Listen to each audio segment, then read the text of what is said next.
Bueno, pues como ya se los mencionaron anteriormente, el título de mi charla es El lado oscuro de las partículas. Y pues comencemos. A mí siempre me gusta iniciar mis charlas que son un poquito más, digamos, entre divulgación e investigación, haciendo un experimento mental, si lo quieren ver así. Entonces, imagínense ahorita que están en su camita, todos ustedes, los que están conectados, o en un sillón, están sentados, están con los ojos oscuros, todo está a oscuras, no hay ni una sola luz a su alrededor, y de repente sienten que la cama se baja. Digo yo, pues normalmente uno se espantaría a lo mejor y diría, ay, ¿qué pasó? ¿Quién se sentó? ¿O quién se movió? ¿Qué pasó? ¿No? Sería la pregunta. Imagínense entonces que encienden la luz y no hay nada. Y entonces uno se podría poner a pensar, no, pues qué pudo haber sido, a lo mejor algo cayó y luego rebotó y está en el suelo ahora, pues me asomo al suelo a ver si está. Y entonces nos podemos imaginar muchísimos escenarios, algunos hasta fantásticos, ¿no? Donde pensamos que a lo mejor alguien vino y nos movió algo y luego esa persona desapareció, lo que ustedes quieran. Nos podemos poner muy creativos a la hora de darles respuesta a ese tipo de problemas. Bueno, pues el problema de la materia oscura y lo que yo voy a venir a platicarles el día de hoy tiene un poquito de eso. Entonces nada más quería introducir este tema con esa historia.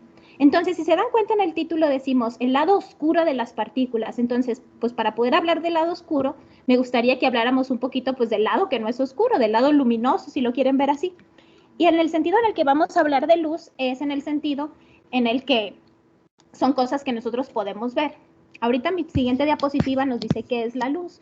Y nosotros nos podríamos poner a contestar a esta pregunta desde muchas perspectivas, una estrictamente científica y decir que la luz es una onda electromagnética y que además tiene un comportamiento dual y en ocasiones también se comporta como una partícula y entonces podemos hablar de fotones y las características que estos pueden tener. Pero en realidad a mí ahorita lo que más me interesa es lo que nos permite hacer la luz, ¿sí? También yo me puedo poner filosófico y decir, la luz es aquello que a mí me permite conocer al mundo, porque nosotros los científicos normalmente utilizamos la luz como la herramienta básica para conocer el mundo, ¿sí? Nosotros normalmente lanzamos luz a un lugar y a partir de lo que vemos o de lo que no vemos de la luz que enviamos, comparado con la luz que enviamos, podemos tomar hacer ciertas inferencias o observar ciertos fenómenos y entonces describirlos. El problema viene cuando nosotros no vemos luz a lo mejor en el problema en el que estamos trabajando. Entonces ahorita si se dan cuenta en esta diapositiva simplemente es un recorrido a los diferentes tipos de luz que existen o al espectro electromagnético, como diríamos. Si la luz es una onda electromagnética, pues esta dependiendo de su longitud de onda o de su frecuencia las podemos clasificar en diferentes tipos. Nosotros, nuestros ojitos, solamente funcionan dentro de un pequeño pedazo de este espectro llamado el espectro de la luz visible, el cual es un pedazo muy, muy, muy pequeñito de este espectro, pero también podemos crear instrumentos para poder ver los otros tipos de luz. Por ejemplo, tenemos aparatos todos en nuestros carros y a veces en la combi cuando vamos, en el cual podemos ir escuchando la radio. Es decir, tenemos un sistema para detectar ondas de radio y andamos viajando con él para todos lados. Las microondas le damos muchísimas utilidades, por ejemplo, los utilizamos para calentar comida, hacer palomitas cuando tenemos ganas de comer palomitas rápidamente y además para comunicarnos. Tenemos otro tipo de frecuencias, a lo mejor entre las más altas, como por ejemplo los rayos X. Los rayos X y los rayos gamma tienen muchas aplicaciones en la medicina, por ejemplo. Y entonces, fíjense, cada una de estas diferentes tipos de luces me permiten a mí conocer entonces diferentes fenómenos o diferentes objetos que se encuentran allá afuera. Entre ellos, a veces afuera, cuando me refiero a esto, estoy hablando del espacio.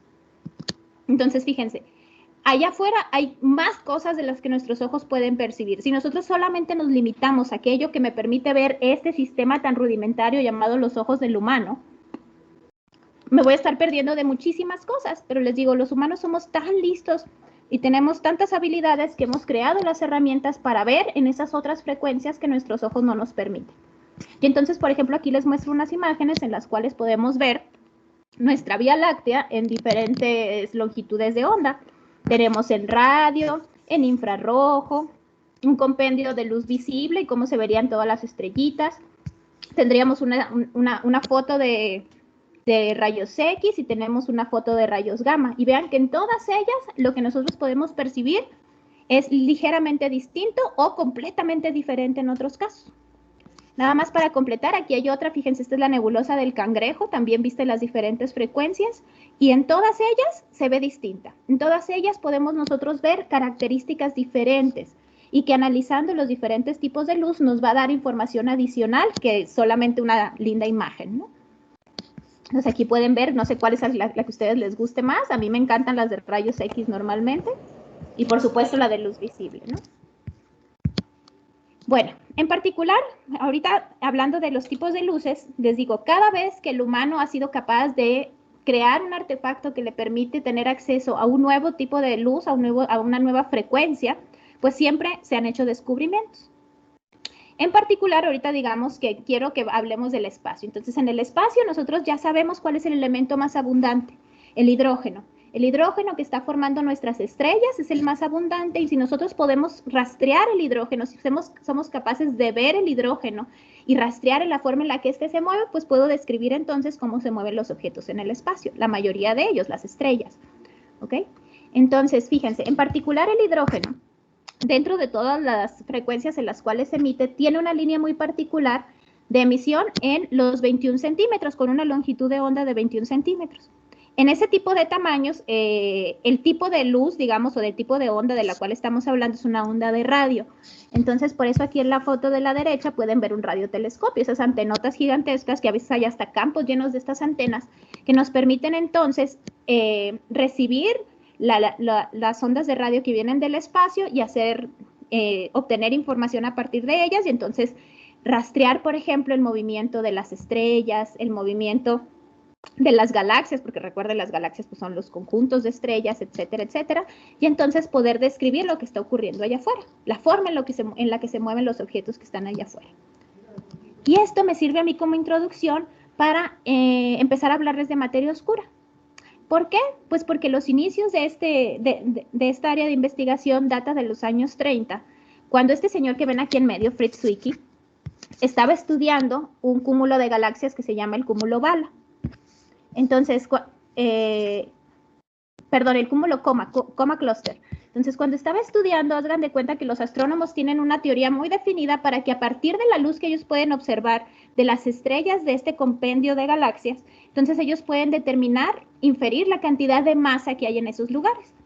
Bueno, pues lo que él observó es que a partir de la luz que él estaba recibiendo de este lugar y los análisis que se pueden hacer, es que las estrellas se deberían de mover más rápido, se movían distinto comparado con lo que predecía la teoría. ¿Okay? Y entonces, en ese momento, pues eran los años 30, a lo mejor no teníamos una tecnología súper sofisticada, y entonces hasta él pensó que podía ser que fuera un error de los instrumentos que se estaban teniendo, que decían, no, pues es que yo no tengo la suficiente sensibilidad para ver algunos objetos pequeños y esos objetos que no veo, entonces no están haciendo el respectivo aporte para corregir el problema. Entonces pensó que algún día esto se iba a corregir, pero a la vez, imagínense, tú ya estás observando alguna discrepancia entre la teoría reinante, algo que ha funcionado muy bien. De hecho, la teoría reinante, pues en ese momento, digamos, no necesitábamos más que la teoría de la ley de la gravitación universal de Newton para explicar algunas cosas. Entonces, fíjense, a partir de esa cosa tan simple, esa ley que todos conocemos, que aprendemos desde secundaria, nosotros podemos describir el movimiento de los astros. Entonces, un poquito más de sofisticación de eso nos lleva a poder describir el movimiento de estos objetos a partir de la luz. Entonces les digo, pues decían, no funciona, entonces a lo mejor algún día se corrige, pero a lo mejor no. Y entonces la propuesta fue entonces que hay objetos ahí, objetos que no podemos ver a través de nuestros aparatos, obviamente, y a los cuales se le llamó materia oscura. De hecho, el concepto de ya materia oscura, como lo conocemos más adelante, se lo debemos a Jans, no tanto a Zwicky, pero él fue el primero en observar una discrepancia a partir del movimiento de los astros.